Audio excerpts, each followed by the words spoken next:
I'm Shoket. I am CEO of TheLi.st and founder of 10 Minutes to Togetherness. I'm here today to talk with FlowSpace about loneliness and how we create togetherness. A couple of years ago, I saw an article about the loneliness epidemic. The article said that loneliness was on par with the opioid crisis in America, and that really stopped me dead in my tracks. We did some research. 80% of women are lonely because of their jobs. And that loneliness spills over into so many other areas in their lives. They bring that loneliness home to their families. They bring it home to their relationships. They feel unsupported, unseen, and overwhelmed in the workplace. As women get more senior in their careers, they get more lonely. They feel more unsupported. The reason that women get more lonely as they get more senior is because the system just isn't set up for them. 40% of women said that they feel like their companies do not try to help them succeed. They feel like they are on their own.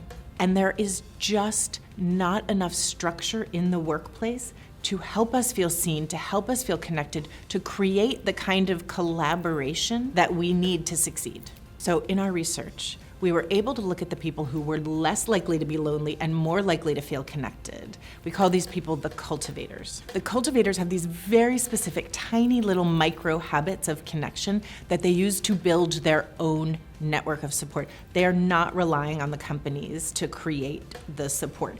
And so it's walking around the office and talking to people and saying, how are you? What's going on? Oh, you've been on my mind.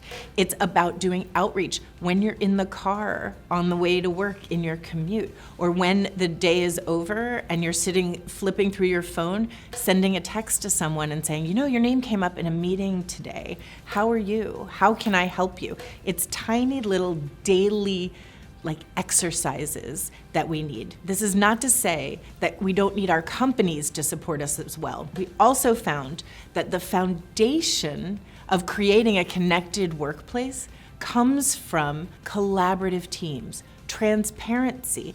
Everybody wants to feel like they understand how their work fits into the bigger picture. And it turns out, for everybody who runs a team and who runs a workplace, the all hands meeting is the magical secret to success in the workplace. For everybody who rolls their eyes at the idea of the all hands meeting, it is magic of bringing people together, making them feel seen, making your team feel like their work matters and that they can understand how it's all laddering up to the bigger picture. For all the managers out there, the more you can do to make your teammates feel seen, to feel connected, to come together, to have a human conversation and not just make people feel like they are a cog in the wheel and they've got a deadline, but to say, how are you? How's your family? To acknowledge those big moments, the birthdays, the anniversaries, and even when times are tough for someone on your team that you know they're going through something personal that's rough, to acknowledge that and to offer your help and support. It turns out that it's just 10 minutes a day of intentional time building your network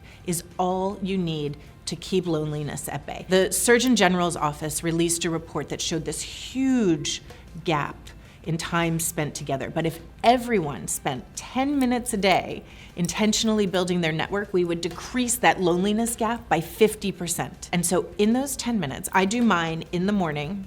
I've got a cup of coffee, I've got Good Morning America on the TV, I've got my laptop open, and maybe it's a LinkedIn message. Hey, you've been on my mind. Oh, hey, that's an amazing thing you're working on. How can I help you? I see you. Sometimes it's a text. It's a tiny little check-in. And this way, if you keep those relationships warm, loose ties, people you don't see all the time, they are there when you need them. And in those moments when you want to crawl under the desk, when you want to pull the blanket up over your head and just cry because it's so overwhelming, you will feel less alone just knowing that there are people out there that have your back. People are thinking of you and they're thinking good thoughts about you. They want to help you succeed. They want to see you succeed. And by nurturing those relationships, tiny little micro habits a day, you are keeping those relationships strong for when you need them and for when they need you.